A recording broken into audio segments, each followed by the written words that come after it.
This is the Pick Six Podcast, and this is Super Wildcard Weekend, Saturday Night Recap Edition. That's Will Brinson. That's John Breech. I'm Ryan Wilson. And remember, before we get going here, give us a thumbs up if you're watching us on the old YouTubes at NFL and CBS. And, of course, subscribe to wherever you get your podcast so you never miss a show. Before we get going, happy birthday to John Breech. Oh, Breech! Thank you, Wilson. And that was the reaction of someone who definitely did not wish me happy birthday. I thought Brinson and I were tight. I have wished Brinson happy birthday every year for 11 straight years. Guess how many text messages, anything I got from Brinson today? 0, which is actually the same amount I got from Wilson. But you know what? I got to watch 2 playoff games today, so that makes up for it. Yeah, there you go. And you got a new wig. And I got my new football cup. And your new football cup, a wig and a football cup. All right, we're going to start in Houston. I texted you at like 11:28 this morning. All right, we're going to start in Houston, where the Texans were a 3-win team this season, last season. Then they found their coach, they found their offensive coordinator, they found their franchise quarterback, and just about everybody else. And on Sunday afternoon, they showed a nation of football fans that maybe weren't all that familiar with this version of the Texans just how good they are. Breech, I feel like you're the best equipped to answer this question, so I'll start with you. So listen, I saw this stat from the CBS Sports Research Department this week, and the stat started with this question. Are the Texans following the 2021 footsteps of the Bengals? And the 2021 Cincinnati Bengals were 150-1 odds preseason to win the Super Bowl. They went 10-7. They were a number 4 seed, and they made it all the way to the Super Bowl before they lost to the Rams. 2023, the Texans 200-1 preseason odds to win the Super Bowl. They went 10-7. They were the number 4 seed, and they just won their first playoff game. So before we get into the specifics of the Texans' 45-14 whooping over the Browns, I'll ask you this. Does this Houston team feel like the 2021 Cincy team to you in any way, shape, or fashion? So if you would have asked me this 24 hours ago, I would have said, Wilson, are you smoking crack? Because that is just a ludicrous comparison on the offensive side. I think it would have made sense for most of the team. The big difference to me, though, would have been that CJ Stroud is a rookie quarterback. Joe Burrow was not a rookie. And the reason that would have been a big difference is because rookies have historically struggled in the playoffs. A rookie quarterback has never led his team to the Super Bowl. Wilson, you're making that face. This is all my thoughts before this game took place. And so what you inevitably have happened every year is that no matter how good a rookie plays during the season, there is eventually a collapse. And I don't know if that's going to come with CJ Stroud. We're going to talk about how he played. So that would have been my hesitation of making that comparison. But now after this game, I'm 100% on board with that. I think the 2021 Bengals they're the same team, and now they might get to the Super Bowl. And the rookie storyline's out the window. I don't know what to believe anymore.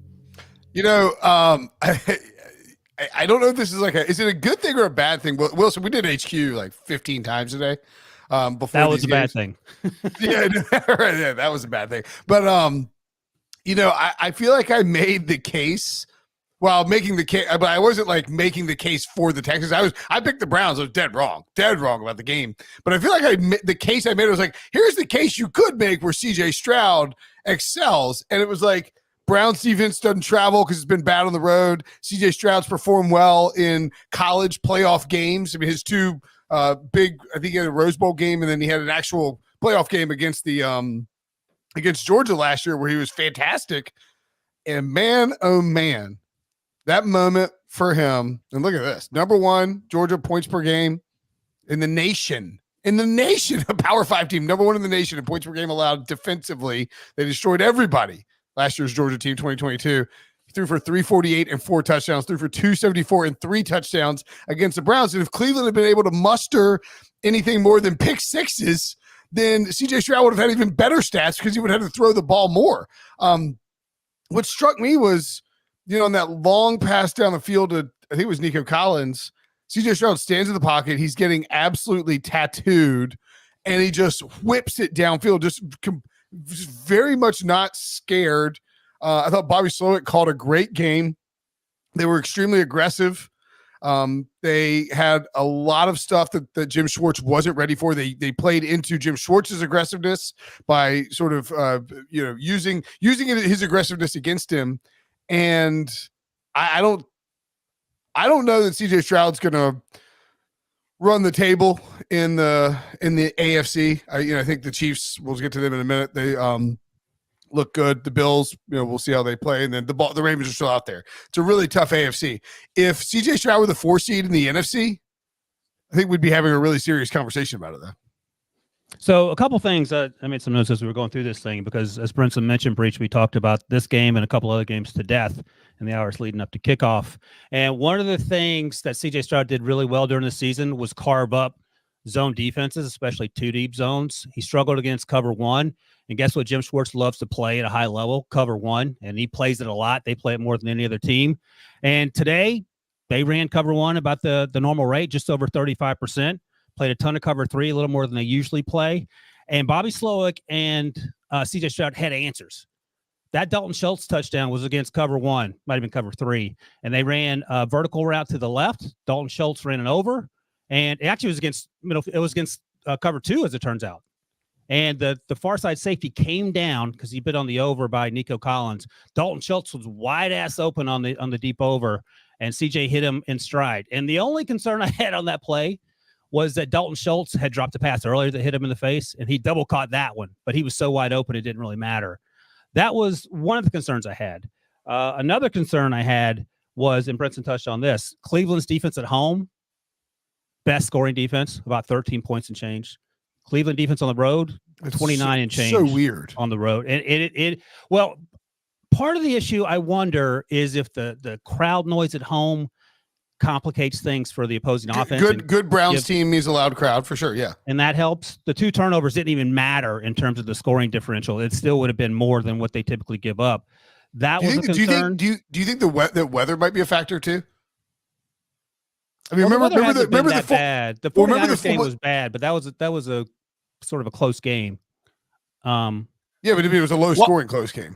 The one thing I will say though is that the 49ers were really, I mean, they played the 49ers and Ravens at home, but the rest of their home schedule wasn't, they played the Jets. They got Burrow week 1 at home. Burrow in week 1. They played the Steelers. They played the Titans. They played, it wasn't a strong offensive. Cardinals before Kyler came back after the shine was off the Cardinals. And Mason Rudolph wasn't playing is what I'm hearing, Breech. Yeah. And then I think Purdy got banged up when they were playing them. So the 49ers offense that started their 3-game skid. Jets, was the Bears, game Jaguars. Yeah. And so, I mean, that's not to take anything away from the Browns. They deserved it. And we talked about them and we built them up all year, but it just, maybe we slightly overrated their defense by looking at saying, hey, they were so dominant at home. I mean, getting carved up like this. And as you guys just mentioned, CJ Stroud could have thrown for 400 yards if this had stayed a close game. If Flacco doesn't throw the 2 pick sixes, CJ Stroud throws for 405 touchdowns. And that's the other thing. The other thing that I was concerned about, in addition to the home road disparity with the defense, is the turnovers. Texans had the fewest turnovers in the league. Browns had the most with 37. And we knew that Joe Flacco, while he's played well since coming into the starting role in week 13, he's also thrown a ton of interceptions. And back-to-back series with pick sixes was the backbreaker. The game was virtually over at that point, and they just had to hand the ball off and run the clock out. But at no point, I'll ask you, Breech, at any point did it feel like this game wasn't in complete control of the Houston Texans? The only time I thought, maybe the Browns could win this was when they took the 14-10 lead, and it felt like, all right, maybe they got off to a slow start, and the defense just needed a second to adjust to what CJ Stroud was doing. And now they've got him figured out. Now they can slow it down. Joe Flacco just went 4 of 4 for 69 yards to lead him on this touchdown drive. I think that's where he threw the shovel pass to Kareem Hunt. And so in my head, I'm thinking if they can force a punt on this next drive, I would feel pretty good about the Browns winning. But instead, CJ Stroud immediately throws a 76-yard touchdown pass. The Texans are back in the lead, and it was like, oh my God, the Browns defense has no idea what they're doing out there. The Browns didn't score in the second half. I didn't do anything in the second half. I mean, literally didn't score a single point in the second half. It felt like when Flacco hit Kareem Hunt, and somebody in the chat said, "Can we just we overrated the Browns? Can we just say the Texans are good?" We're saying that Texans are really good. Don't get it twisted. The Texans are awesome, and I mean, I've been saying that for a while. And what's interesting is that the Texans' success and the Browns' sort of foibles. If you look at the Deshaun Watson trade, and Deshaun Watson didn't play for this team because he was bad for much of the year, then he got hurt. The Deshaun Watson trade obviously CJ Stroud, a huge part too, but the Deshaun Watson trade basically rebuilt the Texans. I mean, like, the players involved on this team that are being highly successful are in large part because of the Deshaun Watson trade. Like, the influence, very similar to the Russell Wilson trade with Seattle and Denver, where the team that sent away the quarterback who hasn't elevated the franchise that he went to, and these two teams playing in that game, by the way, noticeable that a lot of guys were making impact plays who were part of that trade as a result of the draft picks that came back. And so I think that, man, you look at this Houston team, even if they don't make a run this year, I think you have to feel really good about where they are for the long haul. Like, if you're, it's not even remotely close. If you're talking about the full roster, the quarterback, even I think you're taking Houston. If you're talking about Houston versus Jacksonville, I mean, like who's best set up for success over the next 5 to 10 years?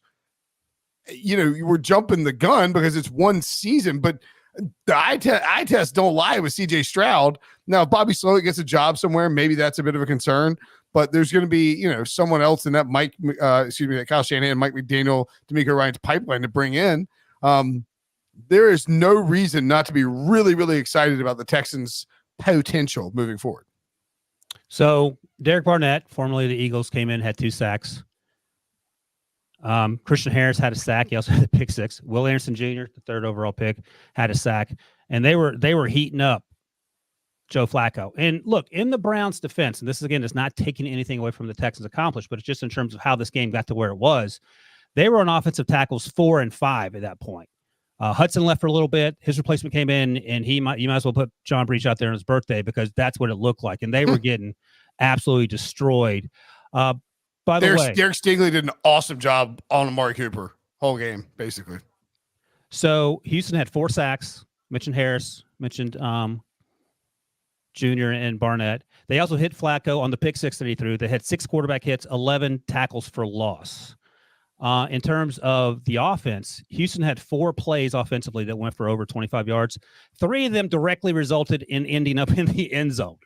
The other was that 27-yard pass to Mechie down the right sideline that set up Houston's first touchdown to Nico. And Cleveland, their defense came into this wildcard game. It's a top 10 team in the fewest pass plays of 20-plus yards allowed. So that also was one of the turning points in the game. There were like 5 or 6 of them. It was not everything that could go wrong for the Browns did go wrong, except Breech didn't come down to Dustin Hopkins not being able to play. It didn't unless he's going to kick 47 field goals at the end of that game. Riley Patterson, it didn't matter. So I don't know. This is a complete and utter whooping, and this is all about the Houston Texans doing everything right and overwhelming a really good Browns defense and a great story with Flacco and the Browns offensively. And there's no excuses being made. This is just the reality of where these two teams are. And I think to Brinson's point, we talk about, or at least Brinson jokes about David Tepper watching this game. I would imagine Shad Khan is watching this game and going, okay, wait a second. Why aren't we doing these same sort of things? Yeah, and I think one thing to even more to the Texans' credit is you look at the Browns, and they had a couple ugly losses this season. They lost the Ravens 28-3. They got smoked by the Broncos. I think they lost by 17. They lost to the Rams like 36-20. And so there were some bad losses, but this was the worst loss. I mean, this game, sure, it was neck and neck for a good chunk of the first half. We'll say the whole first half, I guess, but it felt like when the Texans scored past the 2-minute warning with under 2 minutes left, I think there was like a minute left, the Dalton Schultz touchdown, it was over. There was at no point, once it was 24-14, that's when the game fell over. Because Ryan, you were asking, when did I feel like the Browns were in it? That is when it was like, I can stop watching this game and go enjoy my birthday because the Browns are not coming back from this because their defense can't do anything. You just kept thinking Jim Schwartz has been so smart all year that there'd be some sort of adjustment.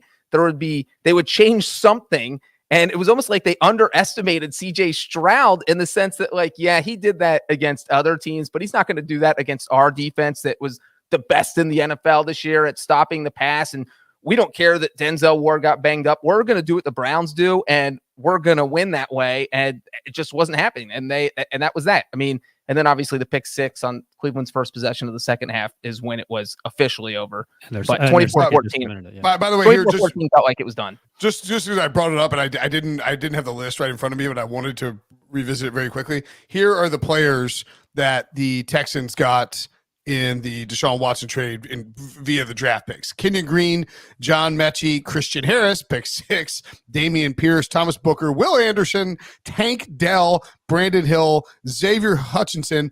Oh, and by the way, the Texans are getting a first-round pick from the Browns as well this year, and a third-round pick. I saw somebody tweet this out from Cleveland. It was like, they just kicked our ass, and we have to give them our first-round pick. Like, that's a tough scene. I think what's interesting about the Cleveland thing is, coming into this game, I was really confident in the Browns. Like, I was confident the Browns are going to win the game. I just felt like rookie quarterback, lack of experience. Joe Flacco would play. Yeah, I mean, I figured he might throw some picks, but wasn't really worried about it. Figured he would sling the ball around and play well. And it really came crashing down fast, didn't it? It did not feel like Joe Flacco. Joe Flacco got old fast. It felt like Joe Flacco was old out there. Now you're dealing with aged 12 years at halftime. That's what it felt like. Yeah, and you're dealing with a ton of offensive line injuries. Let me ask you. We talk about this all the time. Do the Browns have a successful season? Yes. Oh my God. By a million miles. I do think. I mean, if Brinson, I do think they did, just because of all the injuries, and you're on your 4th starting quarterback. Yeah, no, I agree. I'm just asking the question. Well, I think that it's certainly debatable, though. I think that if you ask fans in Cleveland, they might have felt like, we played a rookie quarterback. We got the opponent we wanted, the AFC South winner. Right. And Cleveland fans are probably writing hate letters to Mike Vrabel. Couldn't you have just laid over and let Jacksonville win so we could have played the Jags in the wild card round? You got fired, man. Just Breech, go there's out on no a Browns fan that doesn't think this season is successful given the way that it started. I feel like, I agree with you, Wilson. I feel like this. I mean, the season ends for 31 teams in disappointment. It always does. But I feel like Browns fans had sort of gotten themselves to a place where it wasn't. God, Peacock is loud. They had gotten themselves to a place where they were no longer felt like they were playing with house money. They should have been. Like, they were playing with house money for so long, and then they get the 5 seed, and they're like, all right, we get a rookie quarterback, as Breech points out, on the road, but defense that we think we can throw against. Joe Flacco's playing well. They're favored. Like, in their mind, they're going to play Baltimore next week. In Baltimore, a division opponent they feel like they can beat. And like I don't know. Don't get me wrong. The season was way more successful than it should have been given the circumstances. That's what I tried to point out to the people in Cleveland on 92.3 The Fan with our buddy King Carmen and Anthony Lima, was that, look, you got here. You won more games than you should have, but don't for a second believe that this was the pathway. Like, that you were never. This is if I told you the things that were going to happen throughout the season, you would never predict 5th seed and like 11 wins. Now, so in that sense, it's a good season, but it's also, I think they got themselves to a place that they believe that this might be a magical run for Cleveland in the playoffs, and that was a beatdown. Brinson, are you talking about Browns fans, or are you talking about you when you said they got to a place where they thought the Browns could make a magical run in the playoffs? I mean, maybe I helped to get Browns fans there. I don't know. Yeah, it sounds like you're projecting. If they'd lost this game 24-21, everyone's celebrating. I mean, they just got their asses kicked, and that's just the reality of it. That's the last taste you have in your mouth. You got to own it and move on. You have to be excited about the defense. We'll see what happens with Jim Schwartz, whether he gets a head coaching job. I mean, are you excited about the defense? He just gave up 34 points to a rookie quarterback in his first playoff. We were excited about the defense for 99.9% of the season. Well, 50% of the season, because when they weren't at home, they were bad. And they got stomped by a really good offense, really good offensive coordinator. And again, I think one of the underlying points that needs to be reiterated and can't be stressed enough is that if you get the offensive coordinator right and you have the quarterback that can help you do that, Chicago Bears, Pittsburgh Steelers, then you can do really good things. And that's to take nothing away from CJ Stroud, who has been absolutely and utterly special. In fact, I think I asked you last time, Breech, if he's a top 7 quarterback, and you agreed that he is. He might be actually higher than that, given the way he played. And one last thing I'll mention about the Texans. I got a hot take too before we move on to the next game. Yeah, I got a couple things. Yeah, we got a second. I was just going to say that The Houston Texans, over the course of the season offensively, their success rate was about 47%. They were successful offensively on 54.5% of their plays. For some perspective, and just a preview for the game to come, sorry, producer Harry, the Dolphins on Saturday night were successful on a quarter of their plays. What were you going to say, Breech? I mean, real quick, we talked about how do you want to take a break and then come back with the hot take and the things? No, well, this isn't a hot take. I was just going to say that we talked about how the Texans are built for the future, and obviously the Deshaun Watson trade. You feel very good about winning this division for the long run over the next 5-7 years with what you have in Houston right now.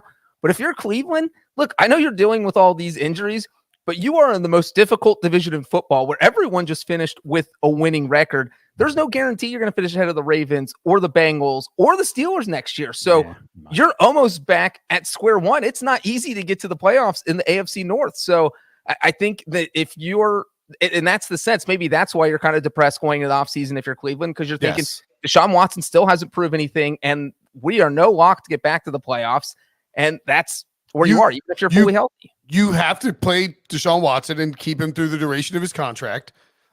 Jim Schwartz has, I think, and this is anecdotal and just sort of off the top of my head, but I feel like Jim Schwartz defensively can usually have a big impact early on, but because of the aggressiveness, like sometimes it'll trail off if you don't, like they need to improve the personnel.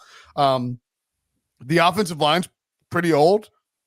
Nick Chubb's coming back from a debilitating injury. Their offensive line's in pretty good shape when they're healthy. They're just injured. Yeah, poor guys. But I mean, they're just getting a little bit older. They have to replenish it probably. Deshaun Watson, we're still like, we don't know if he's a guy. I don't. If you're Cleveland, I feel like you have more questions than answers for the long haul. I'm laughing at you because before we take a break, Breech, can you refresh my memory as to what Brinson was saying 2 hours ago about the Browns? They're the best team in the history of football, and they're never going to lose another game until 2032. That sounds about right. That was paraphrasing. Here, you want to take a break, and I'll give you my Texans hot take? I would love to take a break, and then I would love even more to get your Texans hot take right after this, Harry. Out there are two colossal beings, both forces of nature in their own regard. But in here, as soon as the chute bursts open, the duality of man and beast begins to fade. This is the PBR on CBS Sports Network. My Texans hot take, Wilson. Mm-hmm. This playoff run for the Houston Texans. If you say CJ Stroud's going to the Hall of Fame, I'm going to reach to this monitor and rip your wig off. Is secretly a bad thing. Because at the end of it, someone is going to hire Bobby Slowik to be their head coach, and CJ Stroud won't have continuity as an offensive coordinator next year. Breech, you can grade the hot take, and then I'll follow up. I'll give it a B+. I mean, we've seen, look what happened to the Eagles, and they lost both their coordinators. That losing your coordinator can be a big deal, especially when you have this rookie quarterback who has such great chemistry, and he always seems to be on the same page as Slowik, and having to start all over the new coordinator next year, I think that is a minor step back. So, like, in that sense, I'll agree with Brinson, but I still think the Texans are going to be the class of the division. And if you're an smart offensive mind, you're going to want to coach in Houston because you see the talent they have. Yeah. And just to be clear, like Breech and I, this is sort of a corollary of something that Breech and I talked about, where if you're hired, like we do these emergency pods. I don't know if you've seen them, Wilson, when guys get fired or guys get hired. The problem with hiring a defensive minded head coach is that if that coach does the thing you want him to do and hire a great offensive coordinator, you can't guarantee you can keep that offensive coordinator around. So it's like, you know what I mean? Like that's the catch-22 of it. So, and I just think, look, if Bobby Slowik gets a job as a head coach, like, you tip your cap. He's done a great job for you. He's made CJ Stroud look incredible, and you can probably find somebody to come from that coaching tree. But I do think that that's just at least a mild concern. But for right now, if you're the Texans, keep riding the wave. Just as a hot take. Is it a hot take or is it a mild concern? I think it's a hot take. Okay. I want to throw out a couple things real quick on CJ Stroud. Tied the rookie record with 3 touchdown passes. That is the most, tied for the most in a playoff game First in half. NFL history by a rookie. And he did it all in the first half. Would have gotten more again if this had been a close game.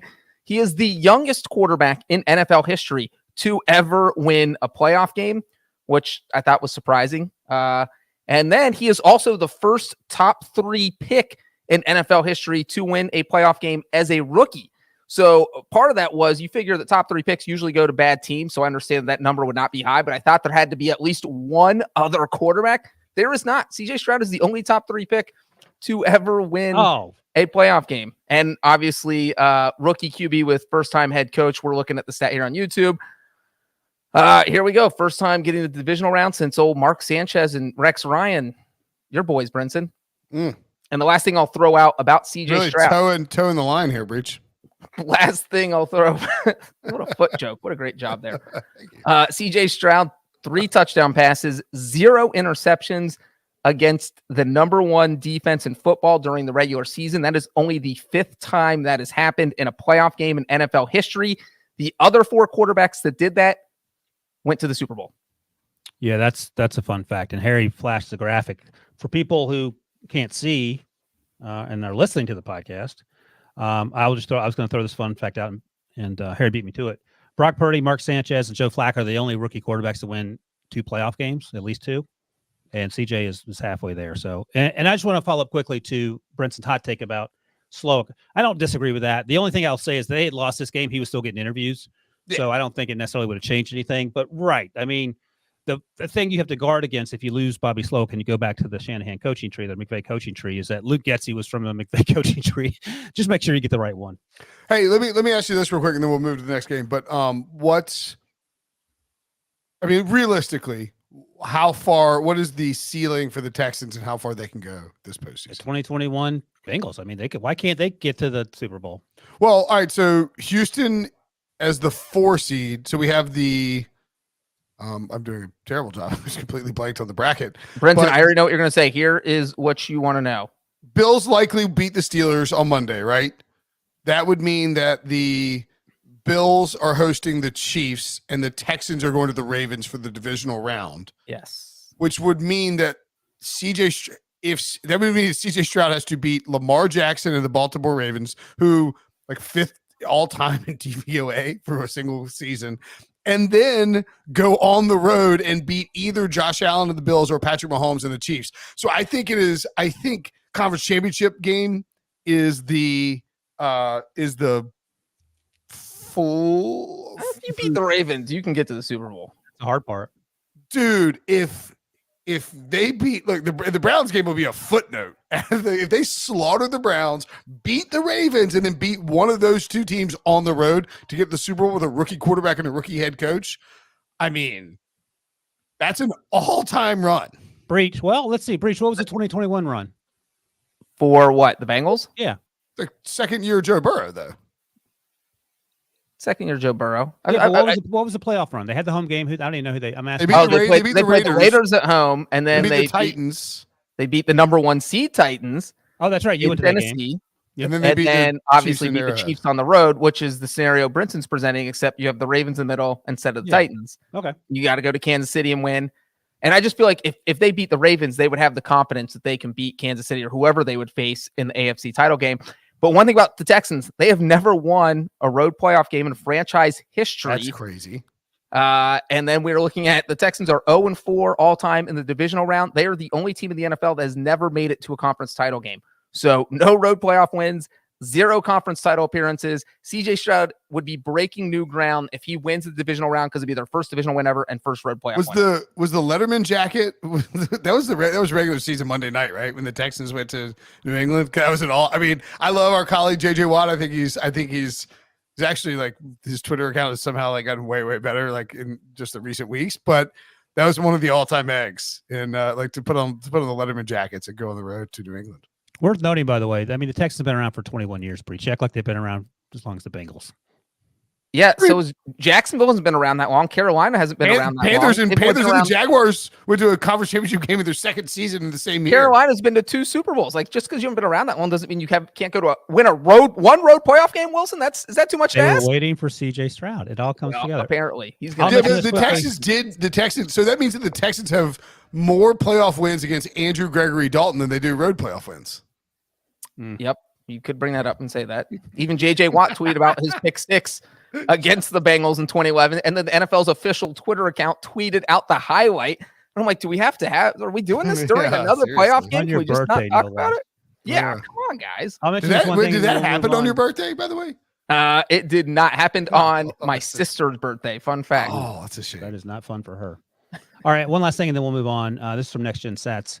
CJ Stroud averaged a career high plus 0.69 expected points added per dropback.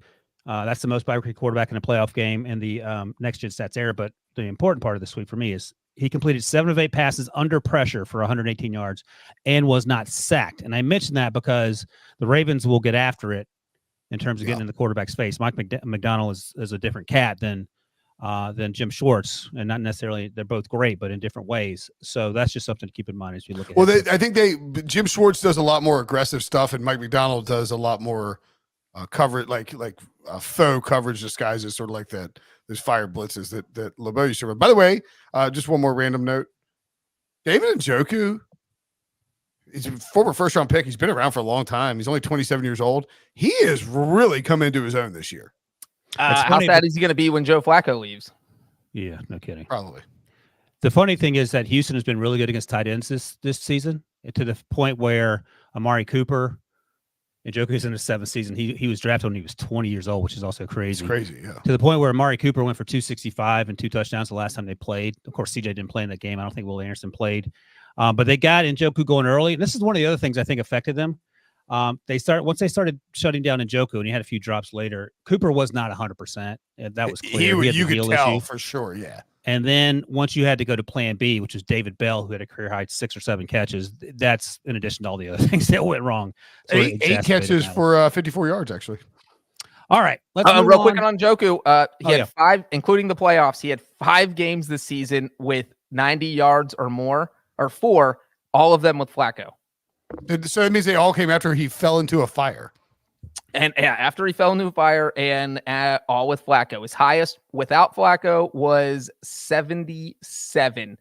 And I don't think he had another game above 60. Jeff Driscoll ain't getting it done, is what I'm hearing. All right. He's going to be begging for Joe Flacco. Okay, sorry, one more thing. The Texans, well, I was going to say, like, the Texans' run defense is awesome. Very curious to see how we're assuming it's the Ravens that they go up against. But, like, how far did the Texans get? The Ravens beat them by double digits. Wilson? Oh, I'm not even sure the Ravens. It's going to be the Ravens. The Steelers might win. You guys are jerks. So I think they might get to the AFC title. Have you seen the viral guy who's like the Steelers fan just walking around Buffalo calling the city soft? Where he's like, "You kidding me? This dusting." You have to wait some emergency services dollars to go save that number. What do we think a Ravens Texas line would be, by the way? I don't want to consider it until Monday night. I'm telling you this right now. 7.5. It's going to be, I was going to say 8.5. All right, let's move on. Producer Harry That's right. has made it clear in the rundown. Producer Harry, Dolphins fan, has made it clear in the rundown that Brinson weather does in fact matter. This is another storyline we talked to death. And Breech, shout out to you, because I used your fun facts from your 2 stories that probably got millions of page views in the lead up about the weather. Oh, I meant to do one. I forgot. And I'll just reiterate them here for people who didn't read it. The 4 people on the planet who didn't read it somehow. 0-10 in weather of 40 degrees or less, the Dolphins are. And as you noted astutely, the average margin of victory was 17 points in those games. Not close. None of them close. Well, the last 2 losses were by 3 points to the Bills. Okay, but think about how much you got blown out in the other games. Exactly. Part of the average is still 17. 20-plus point blowouts routinely. But and as facing you noted, a division team keeps it closer. Yeah, right. That's a good point. As you noted in your article, okay, maybe that's not entirely on Mike McDaniel and Tua, because that goes over the last 7 years. Well, Mike McDaniel's 0-3 in cold weather. And by cold, I mean 40 or below. Tua's 0-4 in those games, and that's below 45 degrees. Gave him an extra 5 degrees. Passer rating of 71.8, completed just 55% of his passes, both well under his career averages of 97 and 66.9%. He also turned the ball over 5 times in those games compared to just 4 touchdowns. And finally, you note, in the past 10 games where the temperature was under 40 degrees, the Chiefs have gone 9-1, including 4-0 in the playoffs. So I'll ask you, Brinson, is the weather the reason the Dolphins lost? I think that for as much as I was dead ass wrong about what would happen with the Browns and the Texans, although I do, as I noted, feel like I had like a grasp on how CJ Stroud might go right. It feels like the sort of the take on the Dolphins and the Chiefs that one, Miami, like, the weather thing. I mean, that's a real thing. You're talking about like when you have to go to Miami in September and it's 100 degrees. I mean, you're used to, it's a very different climate. I think that's a legitimate concern. I also think more importantly, the matchup against the Chiefs offense with the Miami defense simply wasn't very good for Miami, given all the injuries that they've had to deal with. And then the way that they have to deploy their best players. So you have Christian Wilkins on the interior, but Joe Thuney and the guards for the Chiefs have played pretty well this season. Tackles have been sort of an issue. Jawan Taylor, leads the league in penalties, I think 17, which is a ton, but no edge pressure. So Patrick Mahomes had tons of time in the pocket all day.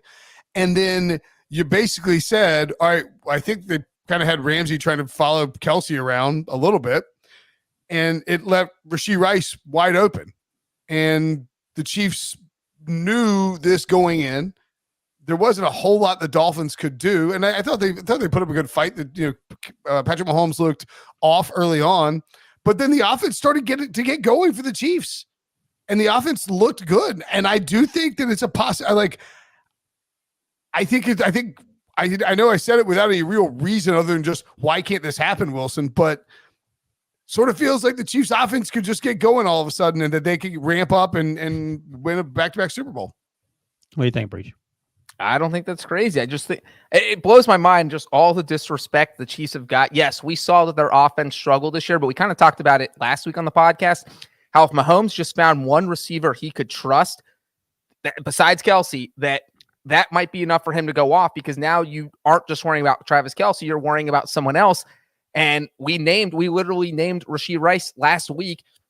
He comes into this game and has a monster game. I mean, he was unstoppable. He was the star of the game out there, catching everything thrown his way. And so, yeah, I do think that it's the Chiefs. They get to the playoffs, they're dangerous. That's it. No. So I don't care what happened in the regular season with the Chiefs. If the Chiefs are in the playoffs, they can win the Super Bowl. That's how I view Kansas City. So I don't think that's crazy at all. Miami really should have scored in this game. I mean, the Tyreek Hill touchdown was Why shouldn't they have scored that one? Well, it was like McDuffie made a bad play on the ball. That would be interference, though, and then they would have the ball. Yeah. No, I'm just saying that it was like it was 10 yards. It was like 10 yards underthrown. I mean, it wasn't like what you would. It wasn't like a great play design. It was Tyreek Hill is fast, comes back to the ball, gets it, and then jukes a bunch of people. I'm just saying that Miami converted. They got 1 third down, 1 of 12 on third down. They averaged 4.5 net yards per play, 264 yards, 3 of 6 on fourth down.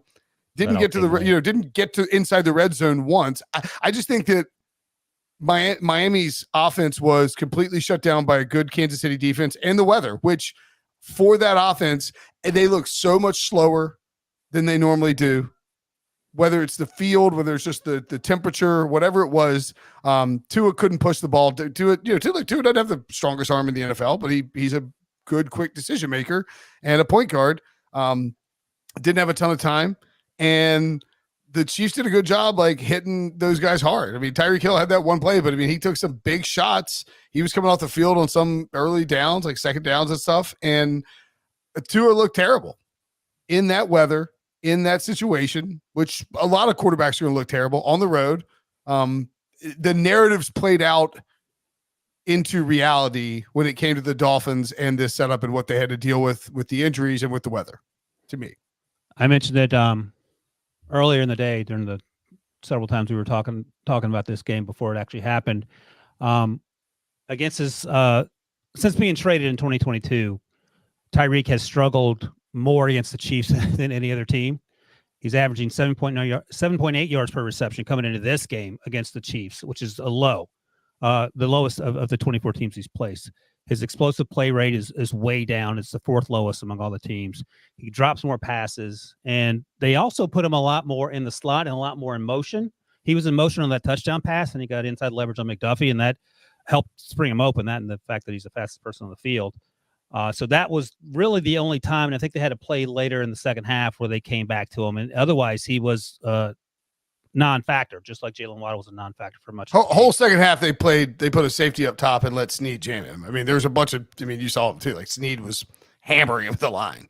But the only thing I'll mention, since you and Breech are now back on the Chiefs bandwagon, is that, and producer Harry, I'm sure, is we all picked the Chiefs. We all picked the Chiefs to win, Wilson. Except I get that. No, they were going to win this I've game. I've been beating this Chiefs offensive, like a Chiefs offense might click in the playoffs drum for a while now. Yeah, I mean, you said the same thing about the Browns. Blind squirrel. I mean, but my point is this. This is my point. I don't care that your fault. Just Brinson's taking. Man, I've had to do HQ for an hour and a half. Like this morning, I had to pick somebody. No, I don't. I'm fine with that. Yeah, we all picked them, as Breech noted. And if you guys want to ride the Chiefs, I get that. But here's what I would say about not necessarily this win, because I think we all agree that's going to happen going forward. The Dolphins were battered and bruised coming into this game. I read off Breech's stats in terms of how they are in cold weather. You just talked about Brinson, how Tua wasn't built for this sort of weather. It didn't look anyone on that team was. They made a bunch of dumb mistakes. Penalty-wise, the Christian Wilkins pass late hit was a doo-doo call, but whatever. That wasn't the reason they lost. I'm just concerned that this is not necessarily sustainable. Now, Vic Fangio said, we're going to go after Patrick Mahomes, and he did not stop. He did not let up. And Patrick Mahomes ate them absolutely alive. And a lot of that was because of Rashee Rice was able to catch a lot of balls that he's dropped in the past over the course of the season. Travis Kelce had a case of the drops in this game, but if not for Rashee Rice, maybe the game's a little tighter. I think they still win. And also the running game got going. And I don't know if that running game travels against the Bills, maybe. I don't know if Rashee Rice does these things against the Bills, if that's the team they end up playing next, if chalk happens. That's my only concern. Not that this team hasn't historically been great, but they're not the same team that they were the last few years. That's my only point. By the way, I just happen to have this up from Next Gen Stats. Dolphins use cover 0 on 18 dropbacks, tied for the second most in a game since 2018. Mahomes is actually only 7 of 18 for 74 yards, negative 6.2. This is via Next Gen Stats, as I mentioned, negative 6.2 EPA versus all of the coverages, 16 of 23, 188 and a touchdown. The cover 0 stuff, though, like to your point, Wilson, the blitzing Patrick Mahomes, just like the all-out blitz maybe works occasionally, and it worked in some spots here, but he was able to get the ball out and get enough completions to pick up those first downs. He also ran the ball really well, I thought. Like it had time in the pocket. If the Steelers beat the Bills. Oh, now we're going to talk about the Steelers winning the football game. Well, if that happens and the Chiefs get to host the Texans, they don't want that smoke. I think they prefer that to the Bills on the road, right? I don't know. It's hard to tell. Like, I don't know. You don't have the Texans at home than the Chiefs on the road. I mean, the Bills on the road. I get it. Just that the Bills have been so wishy-washy as well. Everyone's been wishy-washy, except for the Ravens and the 49ers for the most part. But yeah, no, I get it. I think you do want to, obviously, you want to play the Texans at home, but or do you not, Breech? You haven't said anything. Oh, well, I mean, I was just looking at the weather, making sure it wasn't going to be sub-zero temperatures. It's going to be 15 degrees next week. So that's better. That's better than -5 or wherever the hell it was in this game. And, here's the thing with the Chiefs is that they didn't play their best game. And we mentioned that Patrick Mahomes was off, that he wasn't super accurate, and that Travis Kelce was dropping balls, and that it took a while for them to get going with their rushing attack. They still won by 19 points. They were horrible in the red zone. They settled for 4 field goals, and they still absolutely dominated this game. So we're talking about a team that played its B- game, maybe C+ game, and still won a playoff game by 19 points. So for me, I think that's what you're telling your team if you're Andy Reid is that, look, guys, we played okay. We destroyed them. We can beat anyone, and we'll play better next week. Travis, you're not going to drop 4 passes. Mahomes, you're not going to airmail 6 do you passes. Think they played badly? I don't think they played badly at all.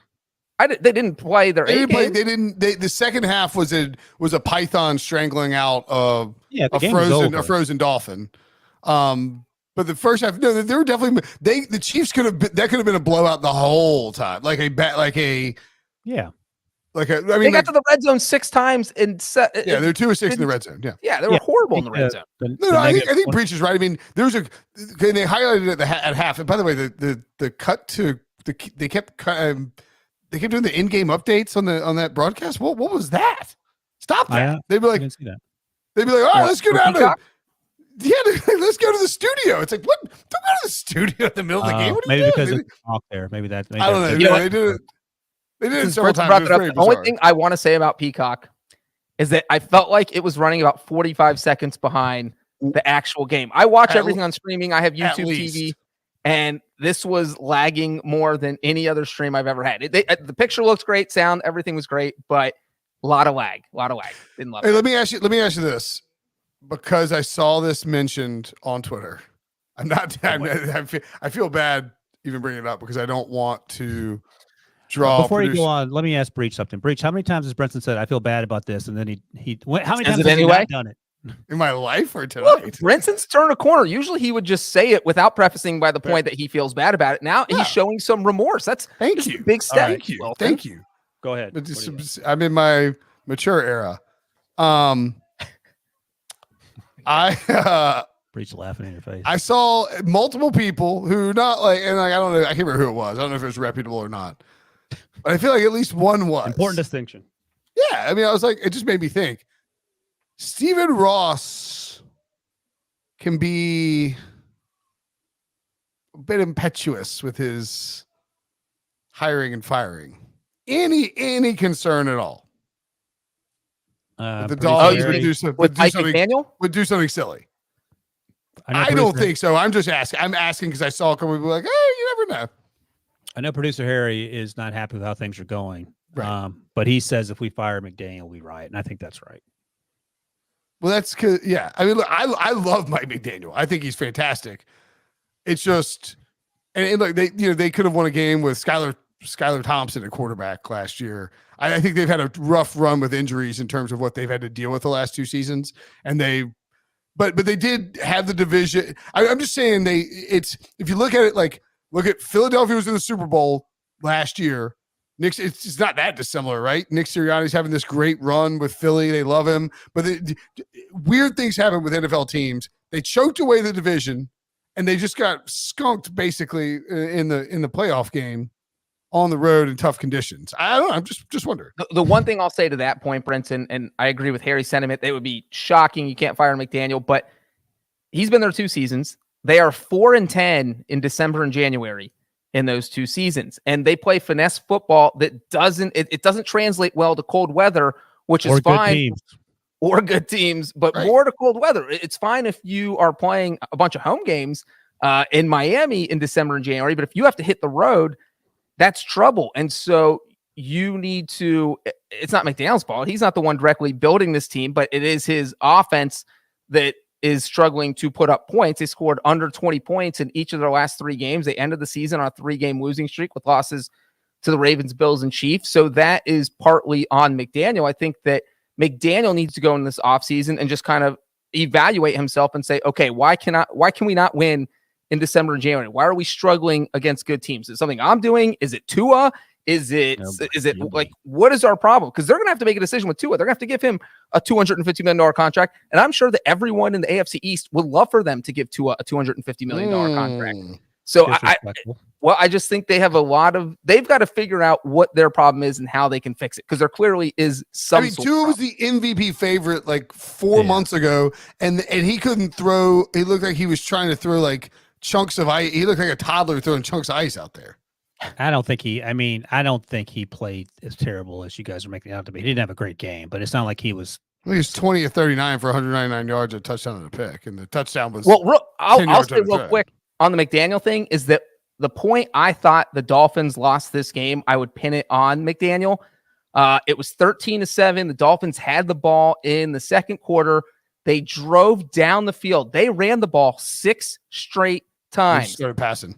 Faced a 3rd and 1. So 6 straight times they had run the ball. McDaniel decides to throw it on 3rd and 1 instead of running it. By the way, those 4 straight runs. So they had just run the ball 4 straight times for 21 yards. So they're averaging over 5 yards per carry. 3rd and 1 at the Chiefs' 44-yard line. Hey, why don't we throw it, even though we're averaging 5 yards a carry on this drive? 4th and 1. Hey, why don't we throw it again, even though we were averaging 5 yards a carry? Both passes go incomplete. Chiefs take over on downs, and it just felt that was their last great chance. If you go down, score a touchdown there, you're ahead. You're winning 14-13. If you get a field goal, you're down 3 points, which is psychologically different than being down a touchdown. And so I just thought McDaniel blew it with the play calling there. And after that, it just felt like the Dolphins offense never really had another chance while the game was close. Yeah, I'm not saying fire Mike McDaniel at all. I love Mike McDaniel. I want him in the NFL. Yeah, I don't either. McDaniel's a great coach. He's one of the smartest coaches in the NFL.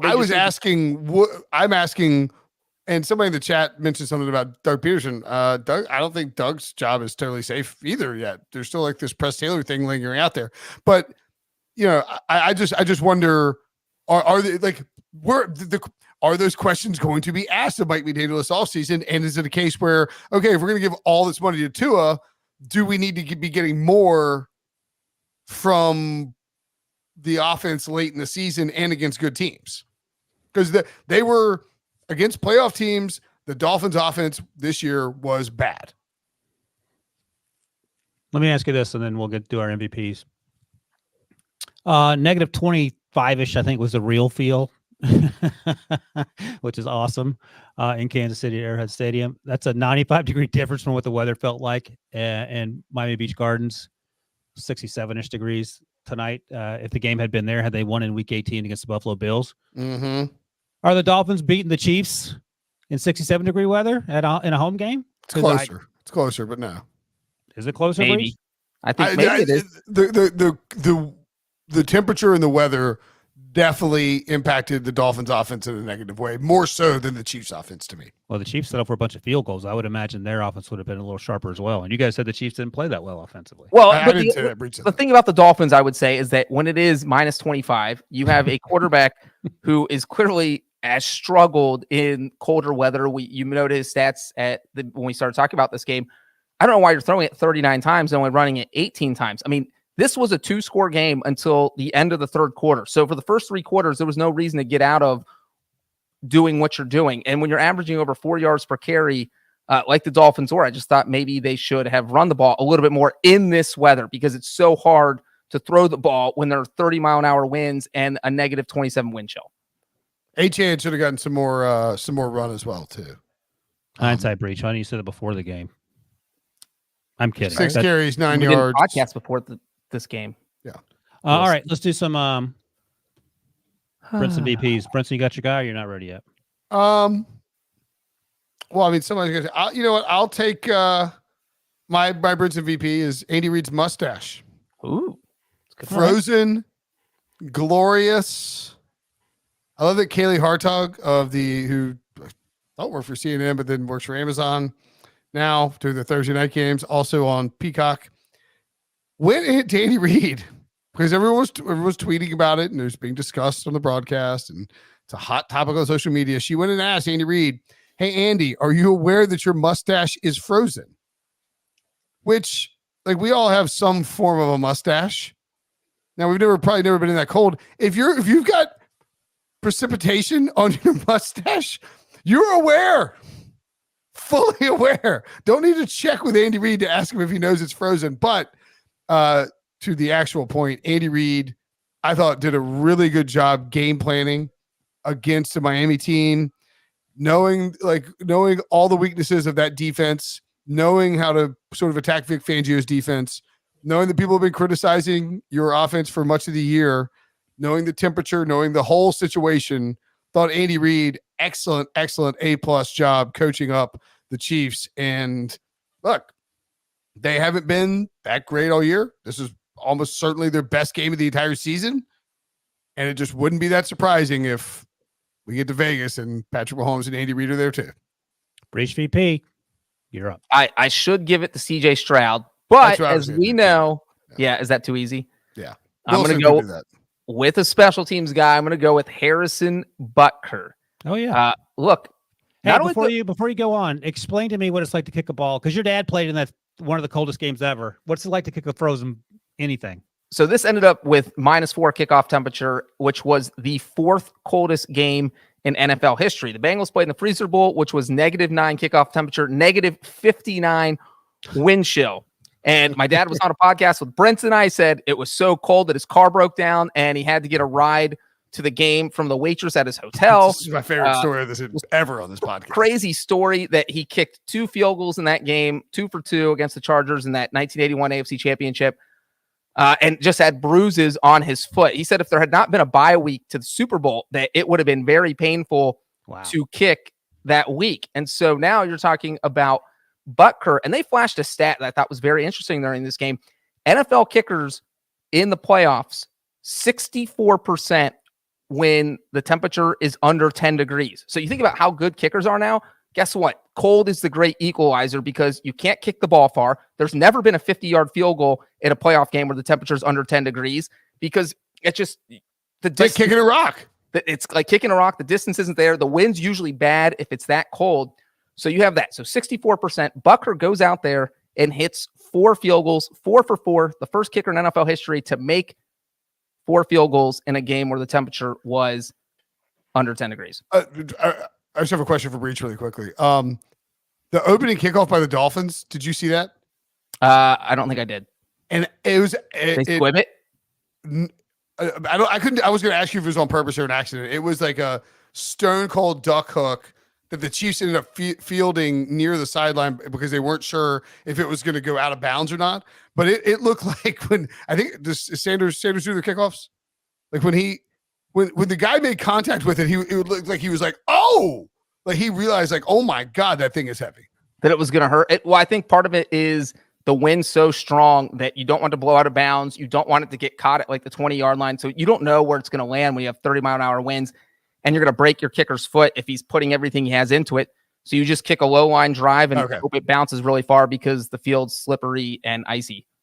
Shout out to Harrison Butker too. He did have a touchback on one of his kickoffs. I noticed. That's just to even get it to the end zone. Should win MVP just for that. He should win MVP and get offered a new foot. Who you got, Wilson? And Harrison Butker is now the 7th all-time leading scorer in the history of the NFL in the postseason. That's a fun fact. The Panthers had Harrison Butker points. and let him go because they had to give Graham Gano a franchise tag in the contract. So CJ Stroud wins the overall MVP of the podcast, no doubt about that. But my MVP is Desmond King, cornerback of the Texans, because midway through the second quarter, hanging on to a 17-14 lead, the Texans are. Joe Flacco scrambles, runs for his life, slides, but before he gets down, Desmond King hits him, and then he treats him like a cardboard box, and he's doing the breakdance spin on his back and did 2 full revolutions, which is one of the most exciting plays. And his regression to the mean tweeted out, and this is just funny because I was looking for the actual video of it.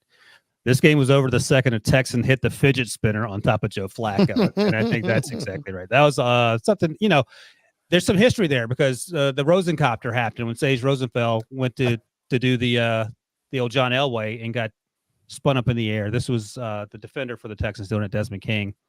And that would just pretended good things to come. They won. We didn't mention Taylor Swift's jacket. Oh, yeah, made by Kyle Juszczyk's wife. Lovely young lady who apparently makes custom NFL gear. Yeah, you will now be seeing that on your Instagram. My sister just texted me during the podcast and said she Instagram DM'd her and asked her if she could make a Breech one. And I was like, she's not going to respond to you, but I'll mention it on the podcast to get you a shout out, and maybe she will. I bet she responds. She showed up in my Instagram reels last week, and maybe my phone heard me talking about football or something, and she made a jacket, and she did a really good job. It was a Green Bay jacket for Simone Biles because her husband plays for the Packers. That's exactly what it was. So now everyone who's listening to this, and you too, your Instagram. And how do you feel? How do you think Brittany Mahomes feels? Because I think she had the same jacket on, but they kept calling it the Taylor Swift jacket. Yeah, because I think that according to Mr. Tirico, that they made it for the entire group of Chiefs fans. So, but Taylor Swift's obviously she's the face. Well, she I know because I happened to see this early on that she went from a couple hundred followers to 4,254 at last check. Obviously, she only follows one person, Kyle Juszczyk, and her pinned tweet or her last tweet is a reminder of how do you spell Juszczyk. She goes, it's J-U-S and then zebra cat, zebra yellow kitten is how she remembers how to spell her last name. That is hilarious. All right. That feels like a fitting way to end the podcast. Brinson is a zebra cat and Wilson's a zebra yellow kitten. JUS. So people are like, how do you spell your last name again? JUS, zebra cat, zebra yellow kitten. No, You ever going to forget that again? I would like to forget the last 30 seconds. Happy birthday to John Breech. I will not forget that. I've made a note in my my written calendar. I don't have a. It's still my birthday in Nashville, Brinson. Oh, go Central Time. Happy birthday, buddy. Go Central I Time. texted you. Wilson didn't. All right, that's it. So don't worry, people. We'll be back tomorrow night to recap the Sunday night Super Wild Card weekend. And that'll be Packers Cowboys, Rams Lions, another big game for Brinson there. Revenge game on both sides. So check back for that. In the meantime, for Will Brinson, for John, birthday boy Breech, and producer Harry, I'm Ryan Wilson. Thanks for watching, listening, and commenting, and we will see you guys tomorrow.